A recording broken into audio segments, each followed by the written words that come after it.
దేశభక్తి గొప్పదా, మత విశ్వాసం గొప్పదా? ఇప్పటికిప్పుడు ఉన్నట్టుండి భారతదేశానికి ఇరాన్కి యుద్ధం జరిగితే భారతదేశంలో ఉన్న షియా ముస్లిమ్స్ ఖమేనీని సపోర్ట్ చేసే వ్యక్తులు భారత్కి సపోర్ట్ చేస్తారా, ఇరాన్కి సపోర్ట్ చేస్తారా?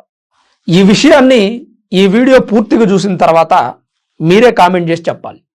జరుగుతున్నటువంటి పరిణామాలు చూస్తుంటే ఎవరికి సపోర్ట్ చేస్తారు అనేది ఒక రకంగా క్లారిటీ వచ్చినట్టే. ఎందుకంటే ఇప్పుడున్న నేపథ్యంలో ఇరాన్ సుప్రీం లీడర్ ఖమేనీ చనిపోయిన తర్వాత భారతదేశంలో ఉన్న షియా ముస్లిమ్స్ అంతా కూడా నిరసనలు తెలియజేస్తూ సంతాప దినాలు ప్రకటించారు. సరే, వాళ్ళ మత గురువు, వాళ్ళు నమ్మేటువంటి దేవుడి గురించి కొన్ని మంచి వాక్యాలు బోధించేటువంటి వ్యక్తి దాడి చేసి చంపబడ్డారు కాబట్టి కాస్త బాధ ఎవరికైనా ఉంటుంది అని మనం కూడా సాధారణంగా అందరూ జర్నలిస్టులు అవ్వచ్చు, ప్రభుత్వం అవ్వచ్చు, భారతదేశంలో ఉన్నటువంటి హిందువులు అవ్వచ్చు, ఇంకా మిగతా ప్రజలు ఎవరైనా అవ్వచ్చు, అందరూ సరే పోనీలే చేశారు, పెద్దగా ఇబ్బంది ఏం లేదు కదా అన్నట్లుగా ఉన్నారు. దానికి కొంతమంది ఖండించారు. అఫ్కోర్స్ నేను కూడా ఖండిస్తూ వీడియో చేశాను, నేను కాదన్ను. కానీ ఇది మరీ శృతి మించిపోతే భారతదేశానికి ప్రమాదమా కాదా? మీరు చెప్పండి సింపుల్గా. మరీ శృతి మించుతుంది అని ఎందుకు అంటున్నానంటే, ఈరోజు జమ్మూ అండ్ కాశ్మీర్లో, కర్ణాటకలో, ఉత్తరప్రదేశ్లో, విజయవాడలో, హైదరాబాద్లో నిరసనలు తెలియజేస్తున్నారా లేదా? నిరసనలు తెలియజేయడం, ట్రంప్ని, నెతన్యాహుని వ్యతిరేకించడం పెద్ద విషయం కాదు. కానీ భారతదేశాన్ని వ్యతిరేకిస్తున్నారు. హైదరాబాదులో మోదీ ఫోటోని రోడ్డు మీద వేసి తొక్కుతున్నారు. ట్రంప్ని, నెతన్యాహుని వ్యతిరేకించేటువంటి ధోరణి కాస్త మోదీ మీదకి వచ్చేసింది. దేశ వ్యతిరేకం వచ్చేసినట్టే కదా. నేను ఇందాక అందుకే ఇప్పటికిప్పుడు ఇరాన్కి భారత్కి యుద్ధం జరిగితే భారత్లో ఉన్న షియా ముస్లిమ్స్ ఎవరిని సపోర్ట్ చేస్తారు? ఇది నా ఆవేదన. ఇప్పుడు ఈ షియా ముస్లిమ్స్కి, ప్రపంచవ్యాప్తంగా ఉన్నటువంటి షియా ముస్లిమ్స్కి ఖమేనీ మత గురువు కాదండి. చాలామంది మత గురువు అని వాళ్ళు చెబుతున్నారు. ఓకే, ఇరాన్లో ఉన్నటువంటి షియా ముస్లిమ్స్కి ఆయన మత గురువు. అసలు వీళ్ళకు ఒక ప్రత్యేకమైనటువంటి మత గురువు లేడు షియా ముస్లిమ్స్ ఎవరికి. వీళ్ళు షియత్ అలీని మత గురువుగా భావించేవారు. మహమ్మద్ ప్రవక్త అల్లుడు, మేనల్లుడు. ఆయన సమాధి ఇరాక్లోని నజఫ్ అనే ప్రాంతంలో ఉంది. షియా ముస్లిమ్స్కి అతి పవిత్రమైనటువంటి స్థలం ఇది. అక్కడ ఉన్నటువంటి మత గురువు ఎవరైనా ఉంటే ఆయన షియా ముస్లిమ్స్కి మత పెద్దగా వ్యవహరిస్తారు. అయితే అక్కడ మత గురువుగా షియా సస్తానీ వ్యవహరిస్తున్నారు. షియా ముస్లిమ్స్ అంతా ఆయన మత గురువు అనుకోవచ్చు. ఒక్కొక్క ప్రాంతానికి, ఒక్కొక్క దేశానికి షియా ముస్లిమ్స్కి మత గురువు ఉంటారు. పర్టికులర్గా ఈయనే షియా ముస్లిమ్స్కి మత గురువు అనేటువంటి లేదండి. క్రైస్తవుల్లో పోప్ ఎలా ఉన్నారో అలా ఇక్కడ లేదు. ఇంకొంతమంది ఏమంటారంటే ఖమేనీ భారత మూలాలు ఉన్నటువంటి వ్యక్తి అని చెప్పి ప్రచారం చేస్తూ ఉన్నారు. ఇది రాంగ్ అండి, 100% రాంగ్. ఎందుకంటే ఖమేనీ భారత మూలాలు ఉన్న వ్యక్తి కాదండి. ఖమేనీ కానీ, ఖమేనీ తల్లిదండ్రులు కానీ, ఖమేనీ ఫోర్ ఫాదర్స్ కానీ ఇరాన్కి చెందినటువంటి వ్యక్తులే. ఇక్కడ ఇంకొక పదం ఉంది, రుహల్లా ఖొమైనీ. ఖమేనీ, ఖొమైనీ అనేటువంటి డిఫరెన్స్. రుహల్లా ఖొమైనీ అనేటువంటి వ్యక్తి 1979 నుంచి 89 వరకు ఇరాన్ సుప్రీం లీడర్గా వ్యవహరించినటువంటి వ్యక్తి రుహల్లా ఖొమైనీ. అతనికి భారత మూలాలు ఉన్నాయి, ఉత్తరప్రదేశ్కి చెందినటువంటి వ్యక్తి. అతను 79 to 89 వరకే ఇరాన్ని లీడ్ చేశాడు. ఆ తర్వాత 89 to ఇప్పటి వరకు ఖమేనీ లీడ్ చేశాడు. ఖమేనీకి భారతదేశానికి ఎలాంటి సంబంధం లేదండి. ఈ విషయాన్ని మిస్ అవుతున్నారు, ఈ క్లారిటీ మిస్ అవుతుంది ప్రజల్లో. వీళ్ళు చెబుతుంటే అది నిజమేనే అనుకుంటున్నారు. సరే, ఇక ఇంకా ముఖ్యమైన విషయం ఏంటంటే భారతదేశం ఇరాన్ దాడిని ఎందుకు ఖండించట్లేదు? ఈ పాయింట్ మాట్లాడుకుందాం. మనం మాట్లాడుకున్న 2-3 పాయింట్ల తర్వాత ఈ పాయింట్ మాట్లాడుకుందాం. ఇప్పుడు ఇరాన్ దేశం ఏం చేస్తుందంటే సున్ని ముస్లిం దేశాల మీద దాడి చేస్తుంది. సున్ని ముస్లిం దేశాల్లో భారతీయులు అనేక మంది ఉన్నారు. చాలామంది ఉద్యోగాల కోసమో, ఉపాధి కోసమో వెళ్ళారు. భారత మూలాలు ఉన్నటువంటి వ్యక్తులు ఉన్నారు, ప్రవాస భారతీయులు ఉన్నారు. వీళ్ళంతా సున్ని ముస్లిం దేశాల్లో ఉంటే ఇరాన్ వాళ్ళ మీద దాడి చేస్తుంది. వాళ్ళు ప్రమాదంలో ఉన్నారు. కొంతమందిని భారతదేశం తీసుకొస్తున్నాం. సున్ని ముస్లిం దేశాలు ఇరాన్ మీద దాడి చేస్తున్నాయి. మీ భారతీయులు మా దేశంలో ఉన్నారు, మేము ఇరాన్కి వ్యతిరేకంగా పోరాడుతున్నాం, మీరు ఇరాన్కి సపోర్ట్ చేస్తారా అని సున్ని ముస్లిం దేశాలు మన మీద తిరగబడతాయి. అలానే ఇజ్రాయేలు, అమెరికా కూడా భారత్తో స్నేహంగా ఉంటాయి. రేపొద్దున ఆ దేశాలు కూడా మనకు వ్యతిరేకంగా మారేటువంటి అవకాశం ఉంది. ఈ విషయాన్ని క్లియర్గా అర్థం చేసుకోండి. నేను చెప్పే విషయం అర్థం చేసుకోవడానికి పెద్ద పెద్ద డిగ్రీలు చదవాల్సిన అవసరం లేదు, పెద్ద పెద్ద చదువులు ఉన్న వ్యక్తులు కూడా అవసరం లేదు. సింపుల్గా అర్థం చేసుకుంటే సరిపోతుంది. ఇజ్రాయెల్, అమెరికా మనకు ఫేవర్గా ఉంటాయి. అలాగే సున్నీ ముస్లిం దేశాలు, Gulf countries, Arab league countries ఏవైతే ఉన్నాయో వాటితో మనం స్నేహంగా ఉంటాం. 10 to 15% ఉన్నటువంటి షియా ముస్లిం దేశాలు మాత్రమే మనకు వ్యతిరేకం. పాకిస్తాన్ కానీ, బంగ్లాదేశ్ కానీ, ఆఫ్ఘనిస్తాన్ కానీ, ఇప్పుడు ఈ ఇరాన్ కానీ, అలాగే టర్కీ కానీ, వీళ్ళంతా కూడా పాకిస్తాన్కి సపోర్ట్ చేశారు ఆపరేషన్ సింధూర్ టైంలో. సో ఇక్కడ సున్నీ ముస్లిం దేశాలు మన మీద రివర్స్ అవుతాయి. సున్నీ ముస్లిం దేశాలు ఇజ్రాయెల్కి, అమెరికాకి సపోర్ట్ చేస్తున్నాయి కాబట్టి అవి రెండు కూడా భారత్ మీద రివర్స్ అయ్యేటువంటి ప్రమాదం ఉంది. ఆలోచించండి, ఇక్కడ విదేశాంగ విధానం అనేది ఎంత ప్రాక్టికల్ గా వ్యవహరిస్తుందో భారతదేశంలో. సాధారణంగా ఇది కంగారు పడి తీసుకునేటువంటి వ్యవహారం కాదు. మనం మీరు నేను మాట్లాడుకున్నంత ఈజీగా విదేశాంగ విధానం ఉండదండి భారతదేశాన్ని. అంత సాధారణమైన విషయమేం కాదు. గతంలో ఏ పార్టీ పరిపాలించినా సరే, కేంద్ర ప్రభుత్వం అధికారంలో ఉన్నా సరే, ఇలాంటి యుద్ధాలు జరిగినప్పుడు ఇట్లానే టాక్టిక్స్ గా వ్యవహరించారు. అంతే తప్ప కంగారు పడిపోయి ఏదో దేశానికి సపోర్ట్ చేయాల.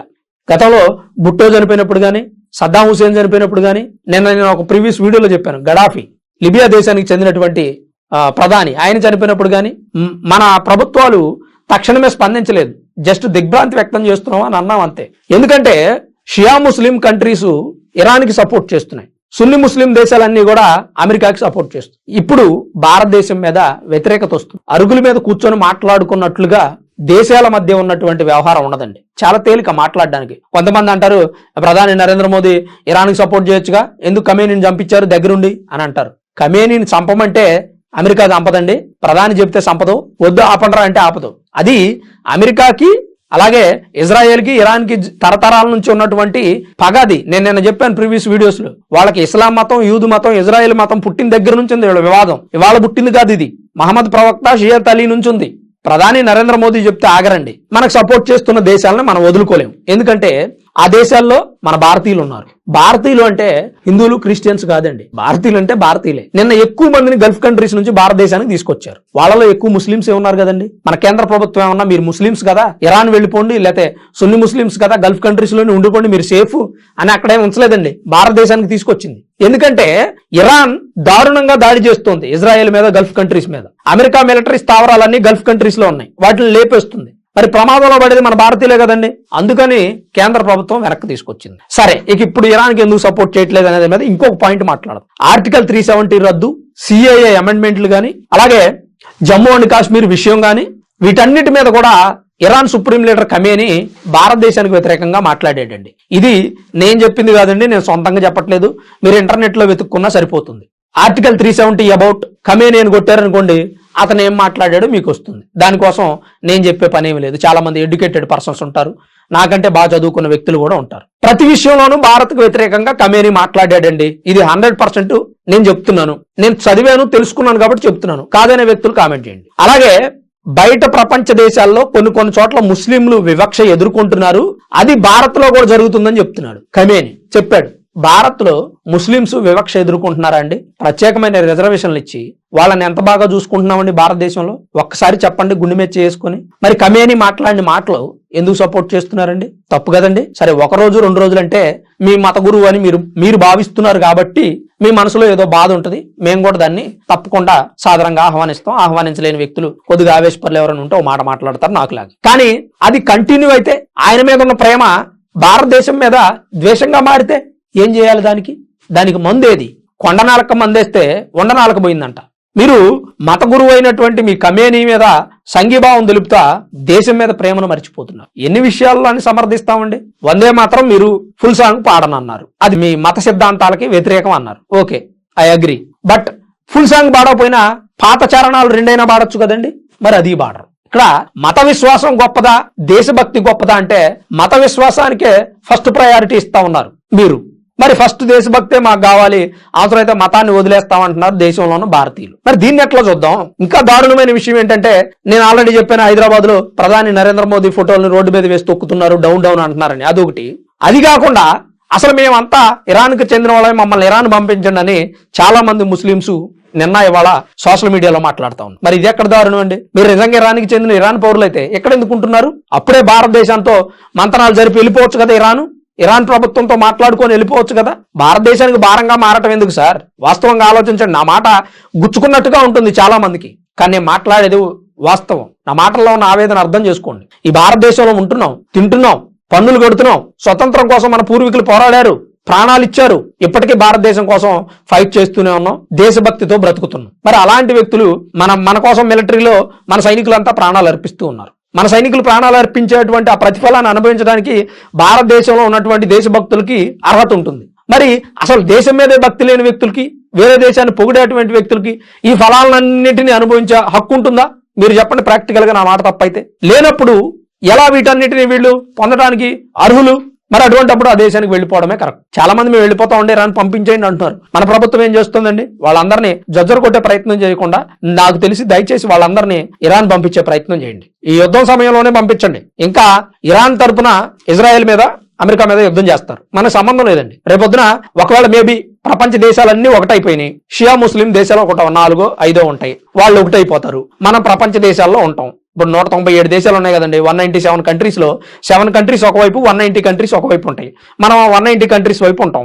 ఈ 7 కంట్రీస్ లో ఇళ్ళు ఉంటారు.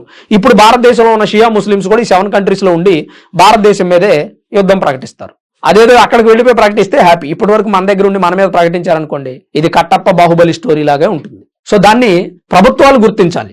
దయచేసి ఎవరైతే ఇరాన్ వెళ్ళిపోతా అంటున్నారో వాళ్ళందరినీ పంపించేయండి. ఎందుకంటే ఇరాన్ అనేది భారతదేశానికి వ్యతిరేకంగా మాట్లాడినటువంటి దేశం. అట్లానే ఇరాన్ మీద మనకేమైనా పగ ఉందా? మనం ఏమైనా యుద్ధం ప్రకటించామో? మనకు సంబంధం లేదు.